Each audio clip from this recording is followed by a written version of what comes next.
Good morning, good afternoon, good evening, and good night, everyone. Whether you're watching live or on archive, Kanpai and Happy Shochu'sday. This is number 111. Um, and we have somebody who is occasionally in Japan and is from Japan and is back in Japan today. Let me introduce Ms. Taeko Ichioka. And I haven't even talked to you in 2 years. So long, so long. How are you doing? Good. Nice to be back. It's been 3.5 years since I was last back in Japan. Thanks, Corona. Um, and I think I last saw you at BCB. Oh, it was. Oh, okay. So no, I'm wrong. It was only a year ago. Oops. Yeah, no, Was that you're a year totally. ago?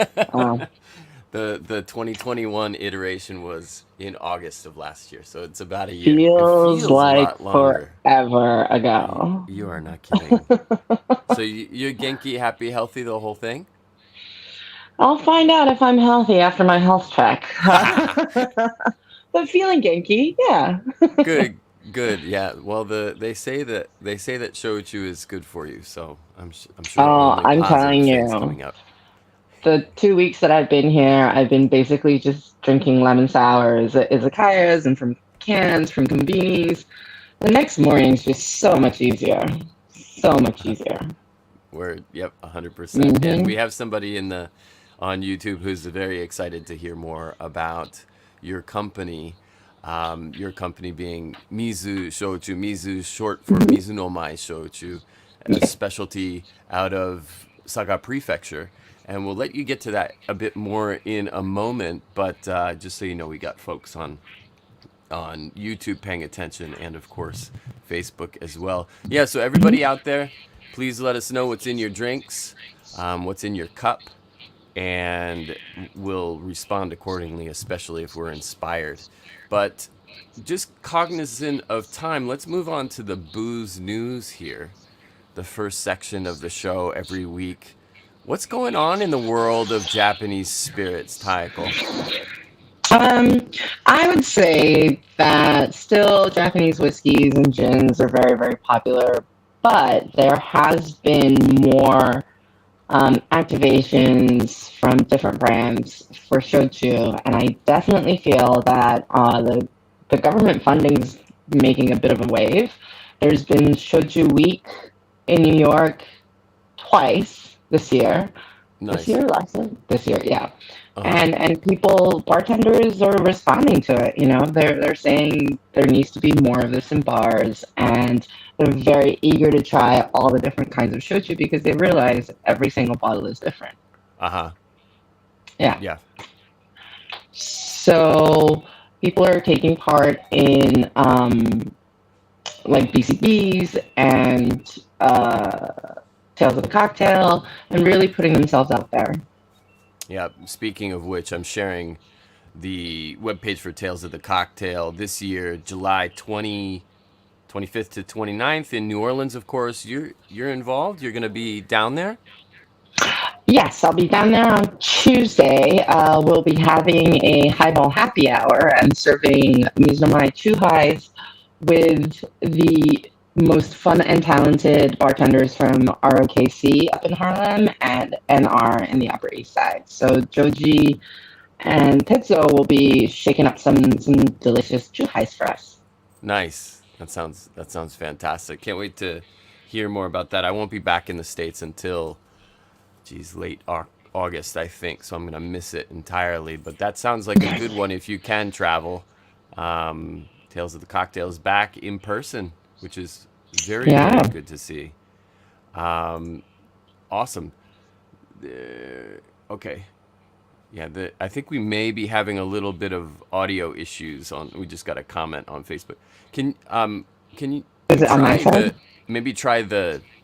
the no headphone? Is Headphones? that possible? Let's see if it makes a difference. Okay. How are we Oh, getting this? that's much better. There's Oh, no okay. crackling. So okay, might have solved it. Sorry, guys. No, no worry. Thank you, John, for the comment. All right, so booze news. I'm sure there's other things. There's an event on the 23rd and 24th in Fukuoka, around just right around the same time. So if you're in Japan and you really are craving some in-person shochu and awamori action, then that's going to be a good event down there. I think it is a ticketed event, so you'll need to Google it. We mentioned it a few episodes ago. I think it was episode 108 when we talked about it, and you can find information about it there. But let's move on to our main event, which is Mizu Shochu. So Taeko, I know a lot of our viewers, our listeners right now are very familiar with your drinks, but for those who maybe don't know the word mizu other than that it means water in Japanese, can you please fill everybody in on who you are and what you do? Sure. Mizu is short for Mizu no Mai, which is the full name of the brand. It's four kanjis, and I have the bottle right here. Oh, yeah. I think you can see. Mizu no Mai stands for the Dance of Beautiful Cranes. Nice. Thank you, Chris.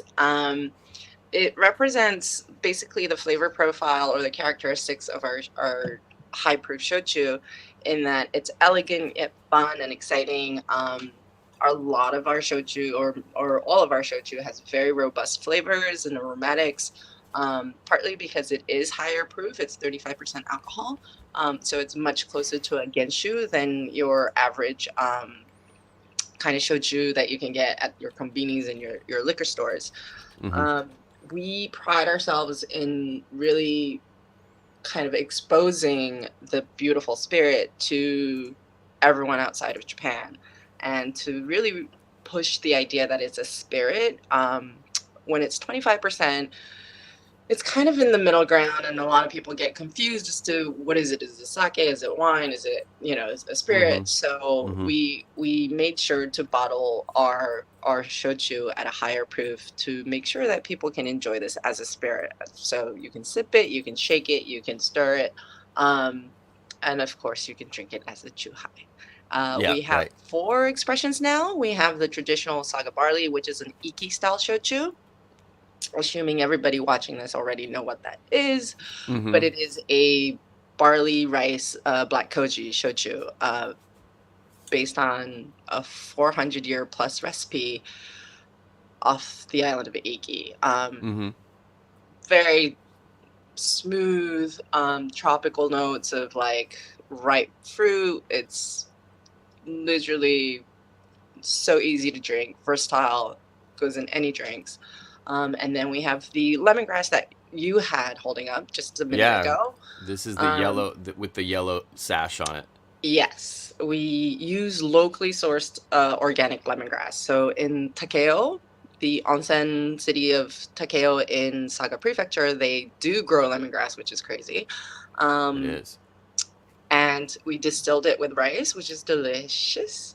And then the one I was holding was the green tea. And on this trip, I did go to the farm because it's green tea picking season. Oh, okay. We use the Yabukita tea from Ureshino. Any tea drinkers out there, Ureshino is very, very popular for Japanese green tea. High quality tea leaves. We picked the second picking. And then distill that as well. I was fortunate enough to get on the tea picking truck. It was very exciting. And so our new iteration will be coming out soon. And then if I can just jump in, the green tea is amazing oyuwari. Just so everybody knows, that's my preferred plan of attack. When you notice I don't have a bottle of it, and no disrespect to the lemongrass, because I every time I get it, I drain it. So it's a good one. I don't know how long my half a bottle is gonna last me, but it's got a beautiful viscosity. I mean, it's almost like drinking creamy matcha, but so clean as well. And then last but not least, I don't have a bottle on me, but we do have a barrel-aged shochu. Oh, there you go. Beautiful. This is the Sakura cask, and I think you've featured it on your podcast before. We did. We have. Yep. And now we have the second batch, which is a blend of the virgin barrels and the second round of the first barrels, and it is absolutely gorgeous. Yeah. It's mellowed out. The third iteration is coming along probably towards the end of the year, and I cannot wait. I feel like the more the barrels are used, the kind of more elegant the flavors become. So if you can get your hands on batch 2, I really, really recommend it. Oh, batch 2, huh? Okay. That's a mission. And it's available in the States right now. Correct. Very limited number of states. Very limited. I think LA, Texas, and New York, but expanding. And online? Yes, online. Okay, Yep, so therefore, theoretically, MizuShochu.com. it's available much more widely in that sense, Yeah, then, right? as long as you Okay. don't live in one of those control states that don't allow cross-state line Yeah, deliveries and all control that. states. Hey, control state folks, if you live in a control state, if you don't know what a control state is, first of all, Google it. Secondly, if you live in one, you have some complaining to do. All right, because Make you do some not, noise, guys. yeah, you do not have equal access to anything. You have access to what the government says you should be able to buy. So it's pretty weird. It's a very interesting concept for me to have had to get my head around, but yes, it exists, and Yep. Well, I'm from Vermont, and Vermont's a control state, so it's just you go see to what Vermont. happens if you live in a control state. Look at your shelf now. I know. See what you got. See what Vermont. You see what you did to me. Your this liver is your damn fault. No, it's but it is like you go. I go to Vermont. And I'm like, oh, I want to get some. I'm going to a party. I want to get some Mizu, lemongrass or some Mizu green tea for this party because I think people really like it. Go to the liquor store and say, do you have Mizu green tea? And they're like, let me check the catalog. And they only have access to what the state brings in. And they're like, nope, it's not in the catalog. Can't get it. That's kind of weird. So yeah, start making a fuss. Make some noise. Yeah. Well, this is very cool. And everything about the brand and what you guys do is extremely cool. One thing I always tell people is you should definitely grab several bottles of Mizu Shochu and one of them, and this is a very very low on the hierarchy, but one reason is that the bottle and the stopper are so cool. And people like to have cool water bottles to put in the fridge and things and have around. Man, I don't think there's a better looking one. Also, the fit between the bottle and the stopper is it's one of those things that you open. It's like, well, that was fun. That type of bottle. So, if basically, other folks out there who have one or have tried pouring a bottle, they'll be like, oh yeah, it's pretty sleek. So definitely find out where you can find it near you. One way that you can do that, I'm going to share my screen again because I'm finally getting better at this. Your multitasking skills are very, very impressive here, Christopher. Thank you. It's only taken 111 episodes. Here's the Mizu Shochu website, and you can go up here to the top right and find Mizu. And you can even shop online, and you can see that they're in a number of countries. So we're not just speaking to the United States solely, as we often do, and I apologize because I am loath to be too U.S.-centric. But Mizu has done a good job of getting out there and finding distributors around the world now, and growing, of course. So if you are interested in finding Mizu Shochu in your area, then it really is a question of raising your voice and just talking to people and saying, hey, I'm interested in buying this. If you can source it, I will pay for it. And that's that's really what it takes. That's how we have expanded extremely fast in the US, especially in the East Coast, because people would have it in New York or taste it somewhere or see it, and they really demand that bars and liquor stores carry it. So we get requests from distributors. That's fantastic. we don't knock on their doors. They're now knocking on ours, which is an amazing feeling. Yeah. Yeah. So the All more those noise you guys years. make, the more it's going to be readily available, and the more beautiful bottles you'll have. Fantastic. Hey, what are some you talked a little bit about Chuhai, and obviously cocktails are a serious consideration. So what have you been seeing in terms, you touched on it early that bartenders are really into it these days. How's the cocktail scene going in the US anyway, vis-a-vis shochu and maybe even awamori? um, I think it's still a novel item. Mhm. Um, but I am seeing it every now and again, and I was at BCB, and the amount of people who would come to my booth and be like, "Well, we do have, a shochu cocktail on our menu," and 5, 6, 7 years ago, when people said that, it was usually soju Sure. because they only had a beer and wine The four-letter license, and word. it's like, oh, it's the only booze we can carry that would make a Bloody Mary. But Huh. what I've noticed is people would come to my booth and say that, but they're actually using Japanese shoju. Unbelievable. Um, and they would taste miso and be like, this is great, and this will work perfectly in the cocktail, and we'll be replacing it. I love I it. think partly because every shochu has a different flavor profile, and Uh-huh. also ours is higher proof, so it's just, I think the bartender palates are more used to that. But it has become more frequent that you see shochu on cocktail menus, and I think it's great. It's slowly kind of it's slowly It's a creeping out there gradual a little bit. process, but Very, it's very slow. happening. Yeah, Yeah. Um, and obviously, Tales of the Cocktail is around to help bring that hmm to even more people in the trade, and it's going to be a little bit of a slugfest over the next few years, but we just got to keep on keeping on, and eventually, people absolutely. may eventually know the difference between shochu and soju. One can only The dream. day will come.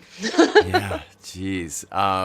Well, that's very cool, and I look forward to seeing news of Tales of the Cocktail in your feed on Instagram, and I think this is a good place Absolutely. for other people to know. If you don't mind grabbing a few followers here, how can people find you on Instagram? So Mizu Shochu is basically all lowercase, one word, MIZU, on Instagram, and I'm Taeko Drinks, so it's TaekoDrinks. Both Taeko very easy to Drinks. remember, even if you're hungover or drunk. Let me just on that second one. Let me make sure that people also know where that is, because if you do not speak Japanese, sometimes the names are not quite as easy to remember at first. So Taeko, just remember to pronounce all of the vowel sounds separately, and then you're half the way there. Taeko Drinks, and of course she is going to be talking all about Mizu Shochu and other things related to shochu. Taeko, you've been in the space for quite a while in terms of talking about shochu and bringing these drinks to new people. Um, what is the one thing that you want people to understand about how special shochu is, and by extension awamori? If there's one thing that you want people to take away from their exposure to these drinks, what would you say that is? Sorry to put you on the spot. um, for the years that I've been preaching the beauty of shochu, rather than really selecting the characteristics of it, I think people grasp the concept better if you have something that they can relate to. Okay. And so I usually now explain to them that this is much closer to a Japanese mezcal than anything else. It's Uh, highly terroir driven. Whatever agave you use and whichever distillery you get it from, every mezcal is different. And yep. mezcal has made this journey of becoming, the tequila's cousin, or it's a smoky tequila, and it's not. That's not. No. It's a huge generalization, and a lot of the bartenders know that now. There's so many different kinds of mezcal out there, and every single one is different. Mm-hmm. So for shochu, every bottle is different depending on what it's made with. Even if it's made from the same barley, a different distillery would bring out different flavors, and it's that craftsmanship that makes every bottle very special. Uh-huh. So the fact that it's very terroir driven, and so clean, it is very close to a mezcal. And once people have something that they know and can connect to mentally, it becomes a lot easier for them to try something new. Yeah. When it's I the lo- unknown, people tend to be like, ooh, a full bottle. I it's don't too know if I'm much. going to like it. But when you start explaining to people that it's something similar to what you already know, Mm-hmm. and it's Yeah. still like beautiful and clean, and those keywords, Yeah. I think it increases the engagement. I like it. And I often bring that message with me when I go into bottle shops in the States anyway, because a Hmm. lot of the folks running those places don't know where to put shochu necessarily. Where does it live on the shelf? And Hmm. if they put it next to sake, I'm like, that doesn't make any sense because sake is not a spirit. And if they put it next to soju, then I'm like, well, that's insulting. And then they say, well, where do you think it should go? And I say, where's your agave program?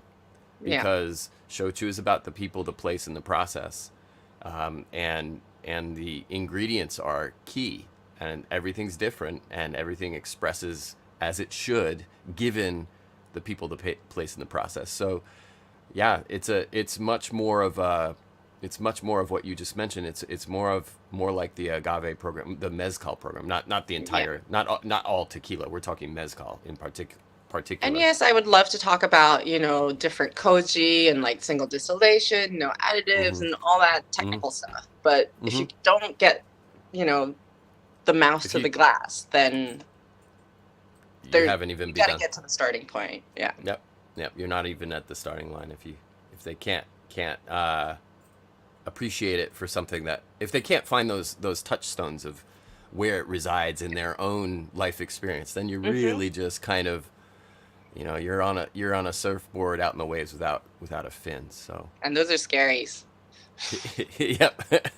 Well, fantastic. That was awesome, and I love that perspective, and I think that's going to be helpful for some of the people watching when they try to explain to their friends or when they go into a bottle shop. And you should be carrying shochu because of these reasons, because it is Absolutely. like mezcal. And look, you missed the boat on mezcal in this shop, but maybe you can be the first mover on this new thing. It's not new. It's hundreds and hundreds of years old. It's just like, but you're right. We got to help people understand it on a much more basic plane. And sometimes that's a hurdle that we slam right into. We don't clear it. Well, especially for you and I, because we're so immersed into the world of shoju and the beauty of it, the technicalities of it, Hmm. and we like to get to the nitty gritties of it.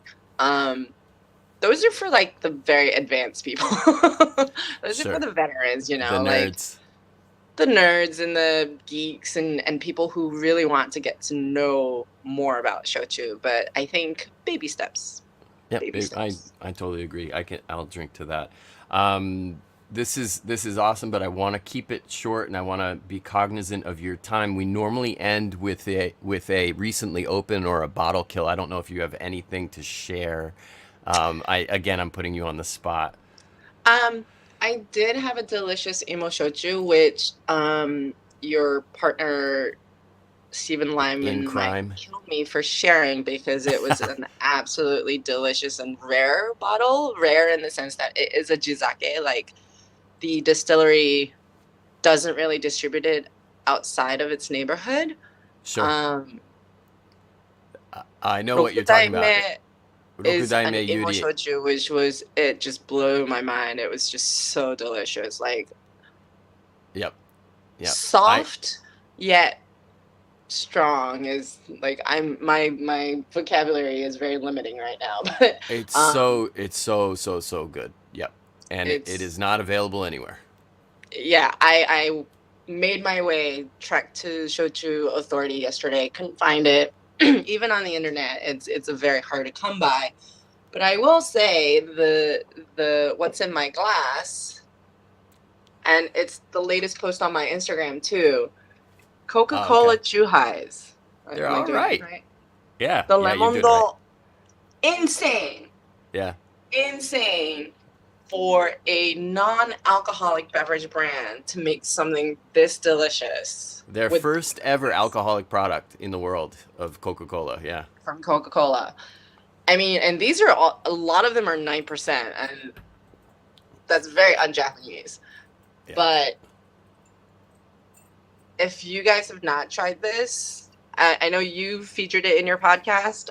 If you can get your hands on it wherever you are in the world, I don't know how my camera works. It's backwards, yeah. It's not like Zoom.